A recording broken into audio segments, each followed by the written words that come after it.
Today, I talk with Nandar Matari, and she talks about bringing leaders and professionals into the new age and becoming evolutionary leaders.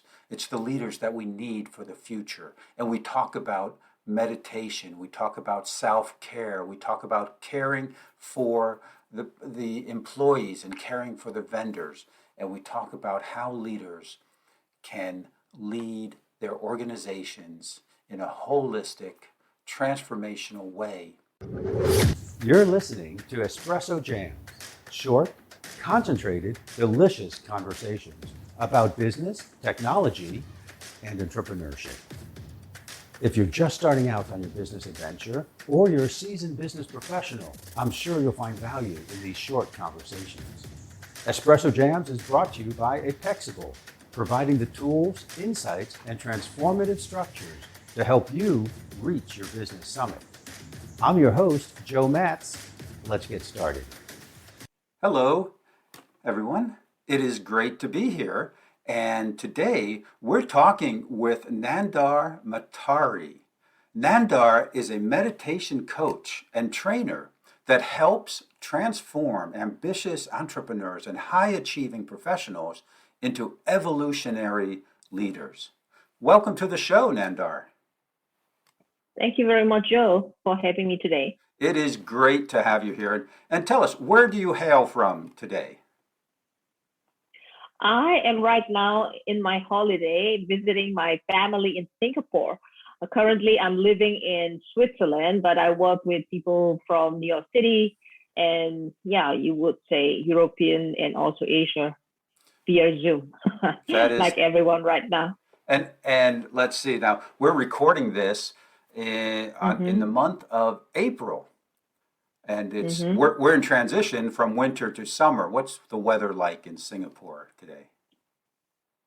Yeah, the weather is a little bit cloudy and it was very hot. I arrived a couple of 3 days was very sunny and very steamy. Today is very cloudy and the weather is mild, but because it is in the equator, so Singapore is always the temperature between 25 degrees Celsius to 31 or 2. So I would say today is about 25, so it is pleasant. Okay, that's nice. Yes. So we have so much to talk about today. Just really enjoyed the conversation with Nandar and before we got on here. And so let's jump right into it.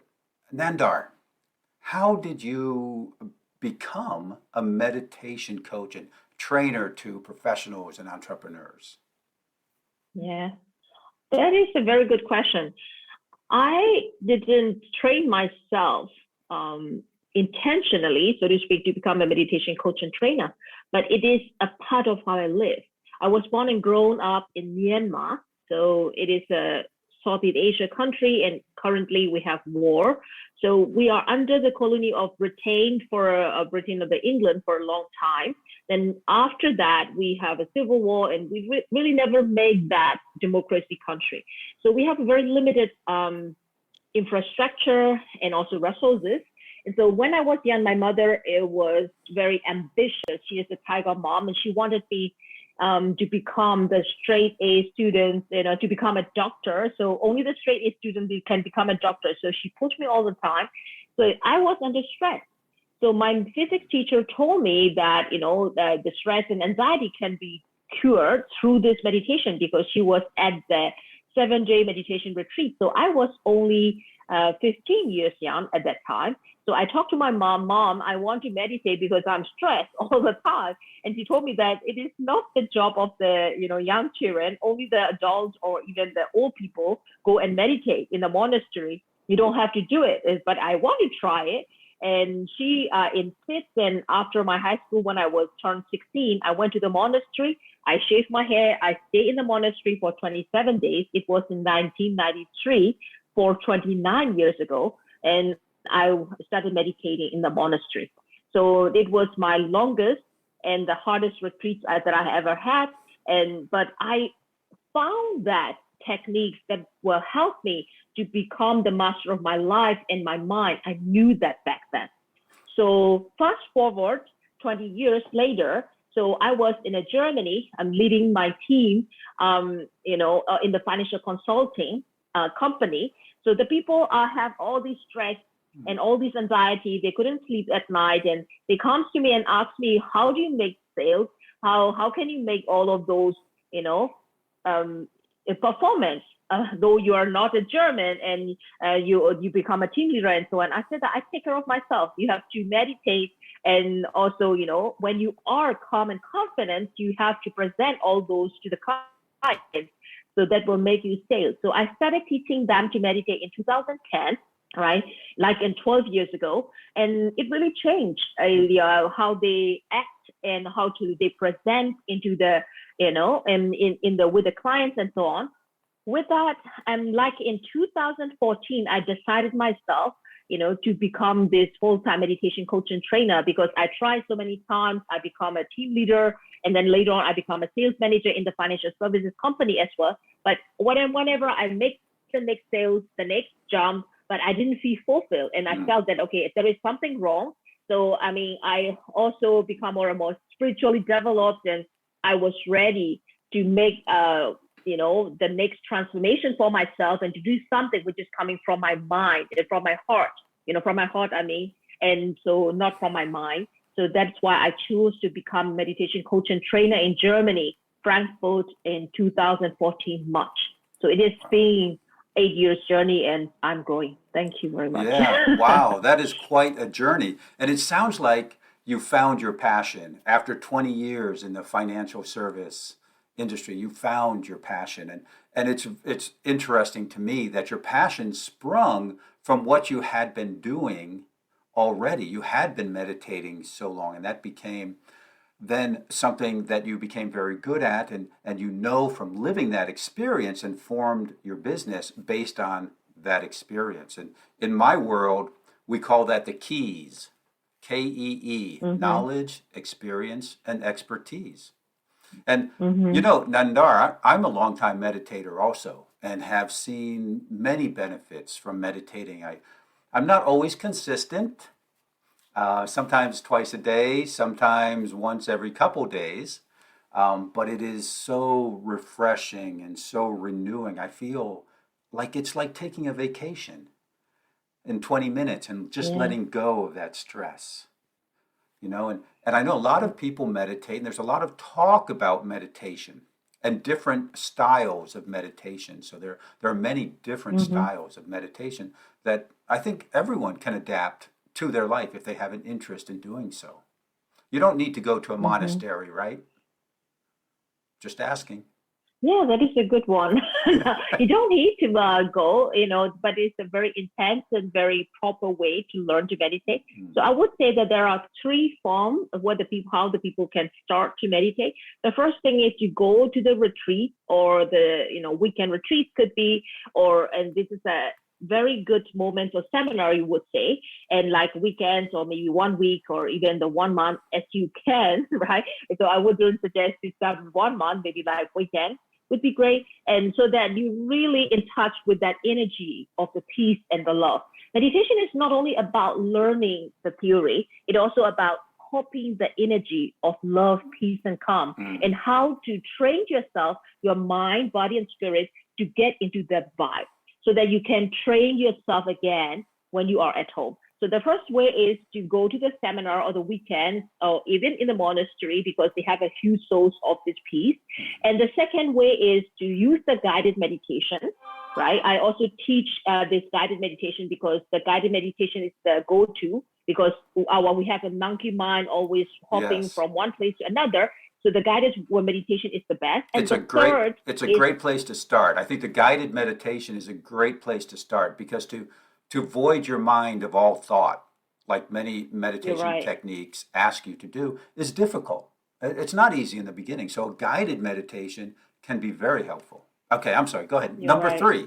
Yeah. Number 3 of learning to meditate is about having the meditation teacher, of course, because the meditation teacher must have gone through his or her own experience of meditation, and he or she knows what are the mind traps and how we can overcome all these things. So there are 3 ways that the people can really start to meditate.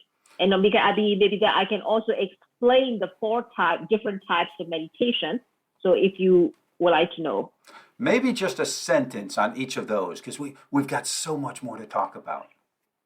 I know. So I will keep it short. There are four types, like the body meditation, mind meditation, emotional meditation, and the wisdom meditation. There are four types. So the yoga is the body meditation. Some people, if they do it yoga regularly, so they are doing the meditation. You are doing the meditation already.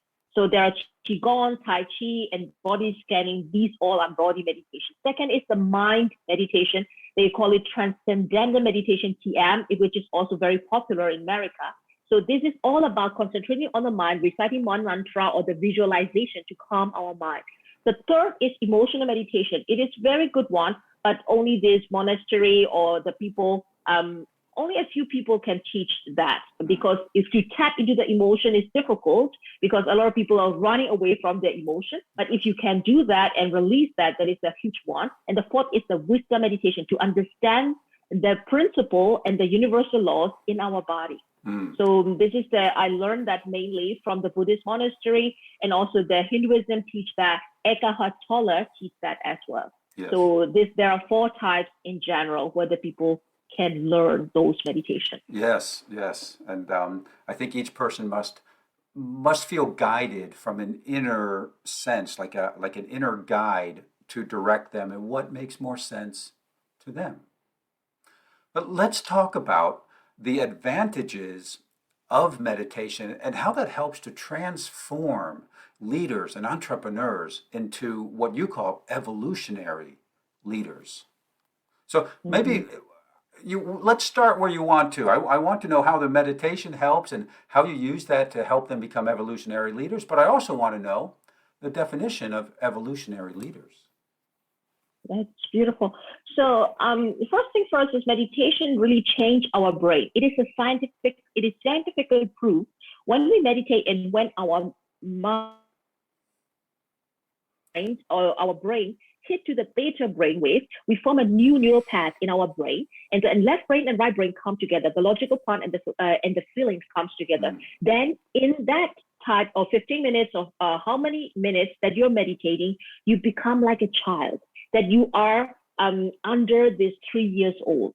So you're very formable, and your new character can be formed under 3 years old, right? And that is why the meditation is the tool where the logic and the senses coming together, and it changed our brain, it changed the way of our feelings, it changed the way of our acting.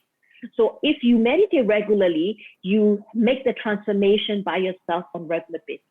So that is the general level of how this brain can change scientifically, and also how it changed the character. That is why when the people start meditating, I would say that there are 5 levels of development that the people go through. The first stage is they started noticing when they get stressed. And then they also know how to control that. Of course, then later on, they come to understand where all these stress come from, and they can control this stress as well.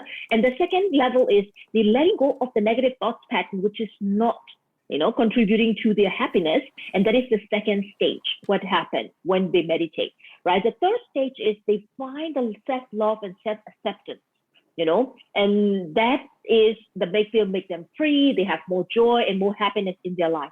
The fourth stage is they see the norm of the society, and they also see their truth, which is important for them. And so they also see that true truth. That is, at that time, I also left the company, and actually I saw that thing from the very beginning. So that if you see your own truth, and if you see the norm, normally the people are living the norm, and they also see themselves, I'm the odd one out. I cannot be that norm.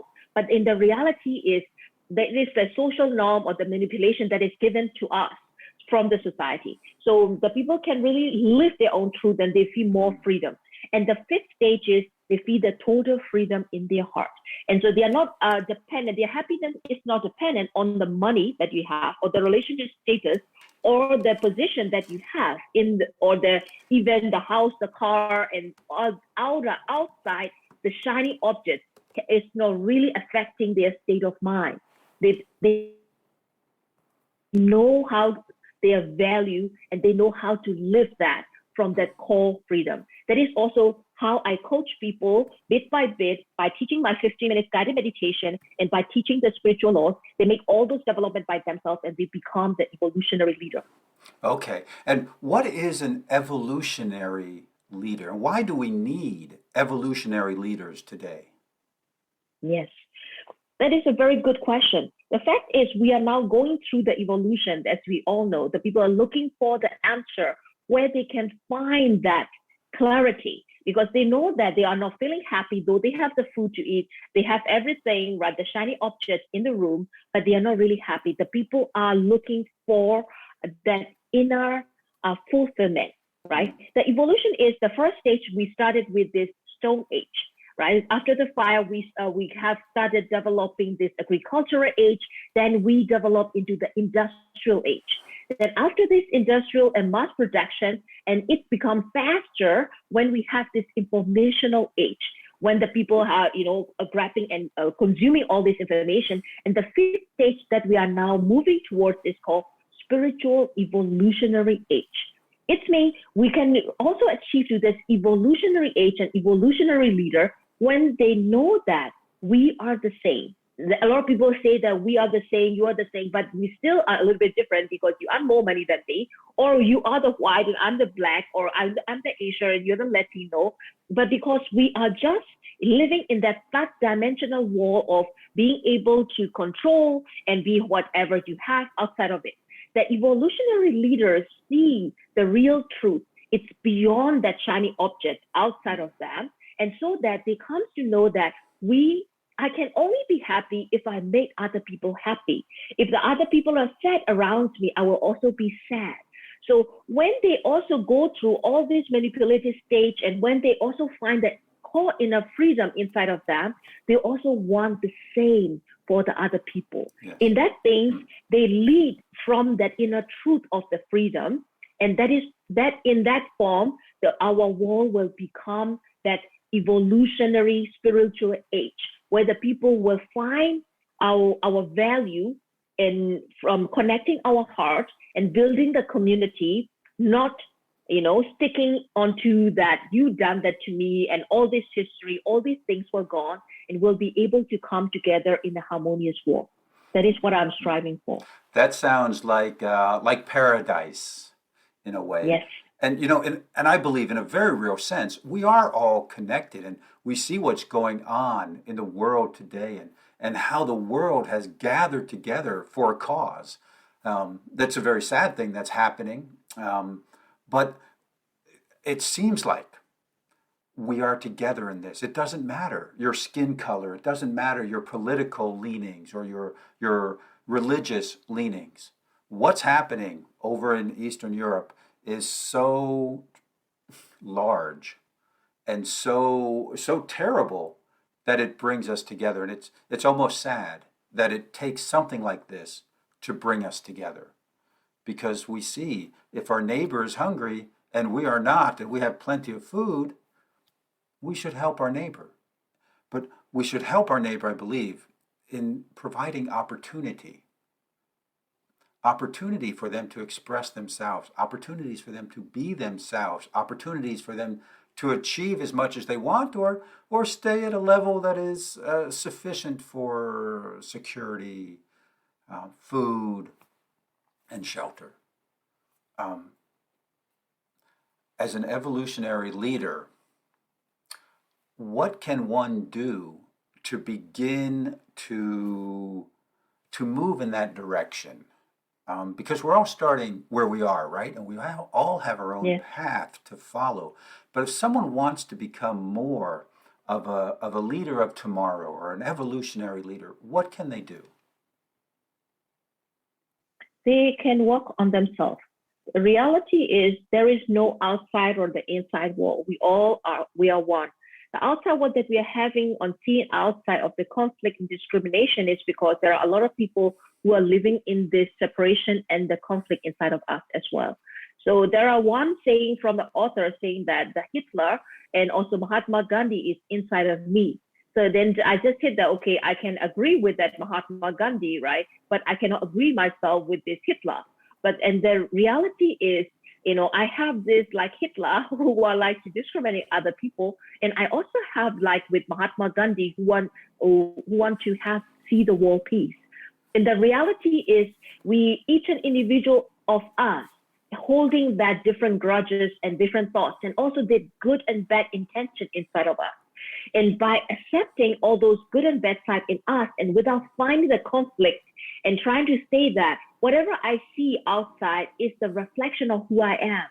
And so that I will be walking on my anger, I'll be walking on my greed, I'll be working on everything that is happening inside of me. And by being able to let go of all these negative thoughts, feelings, and emotions, and all the growl, and then forgive ourselves and forgive other people, that is the real truth and the real peace can be born inside of us.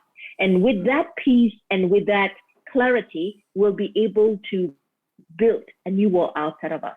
That's why each an individual can be the evolutionary leader if you find the evolution in us. So finding it inside of you.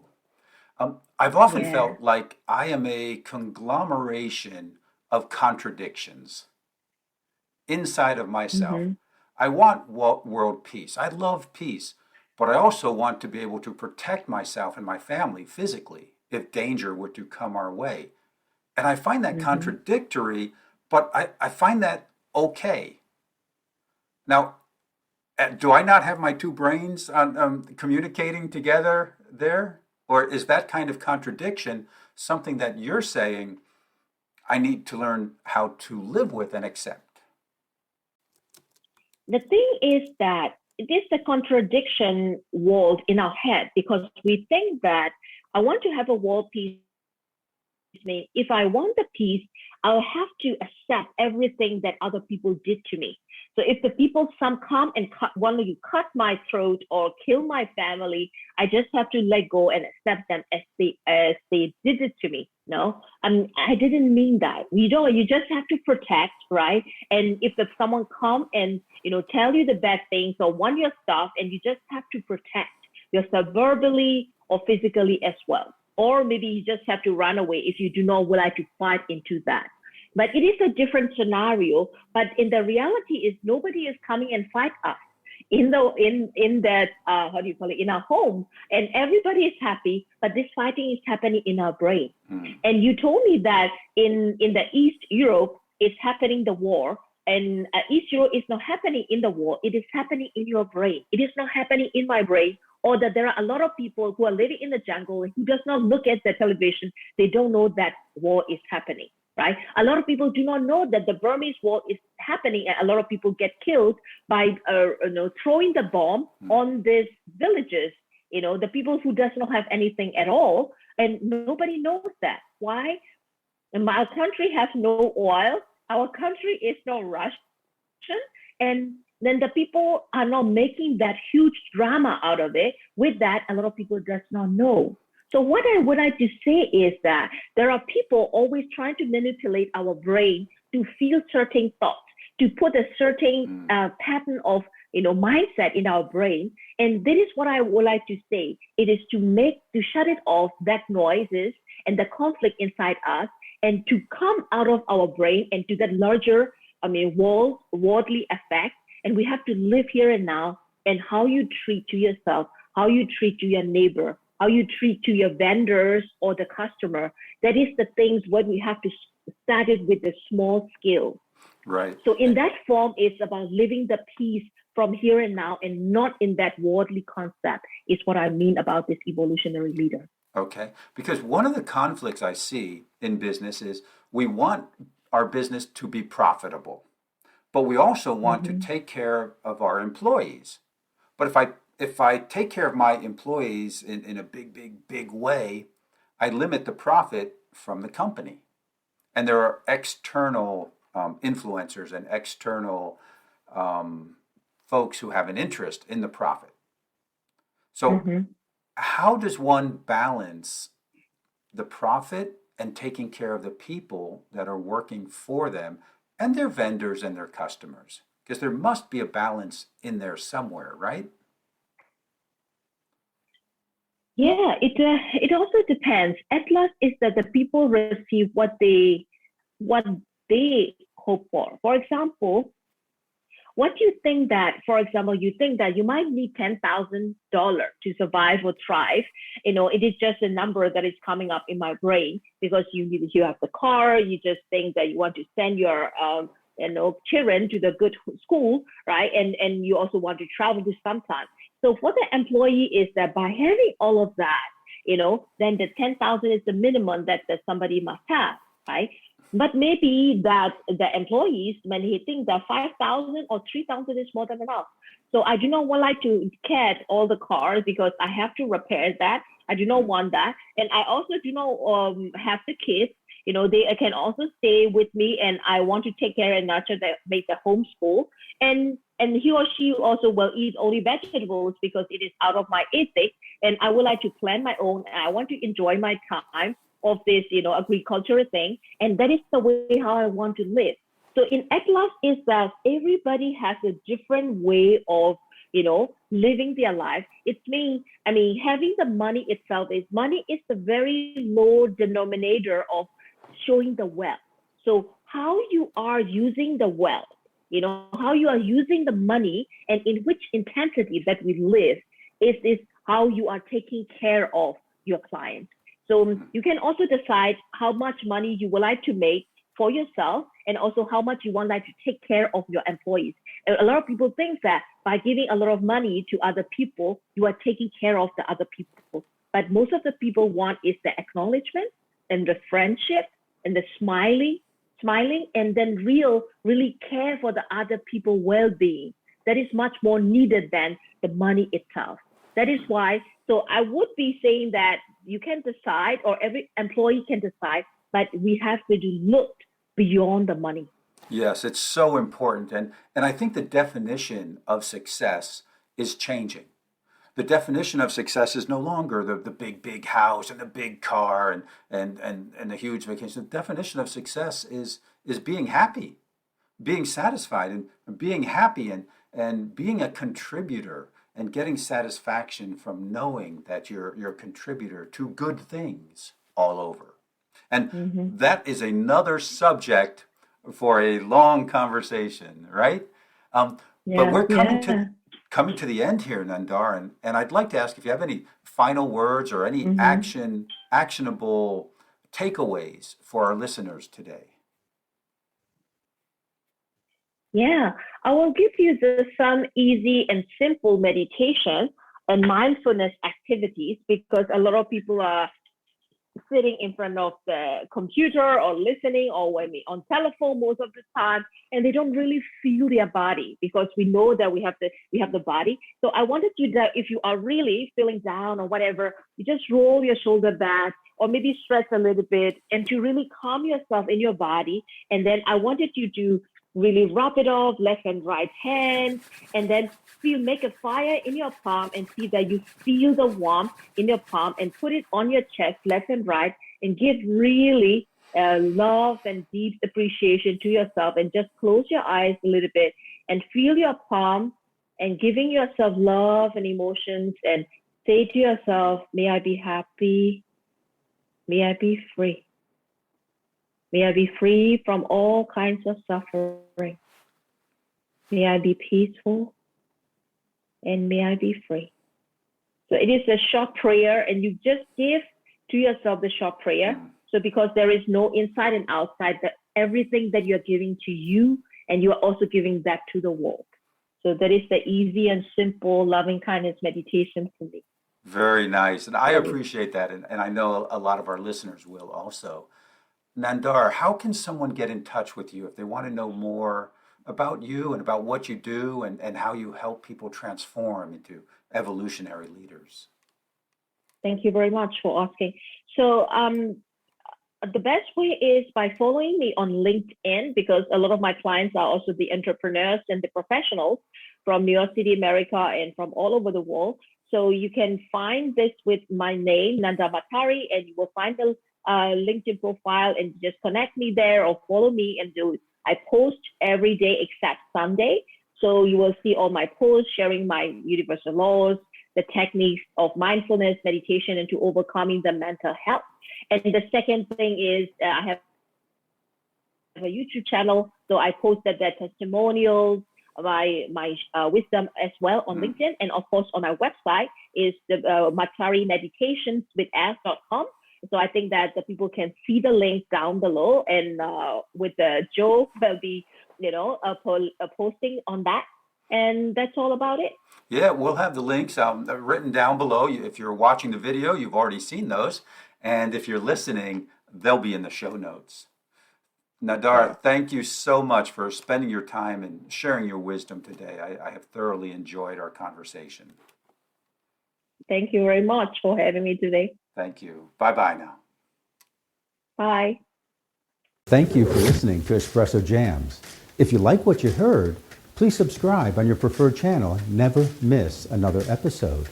If you'd like more business tips on technology, entrepreneurship, and doing better, you can find me on LinkedIn at Joe Matz, that's JoeMatz, or go to my website, apexable.com, that's apex-able.com. I'm your host, Joe Matz, wishing you an awesome day.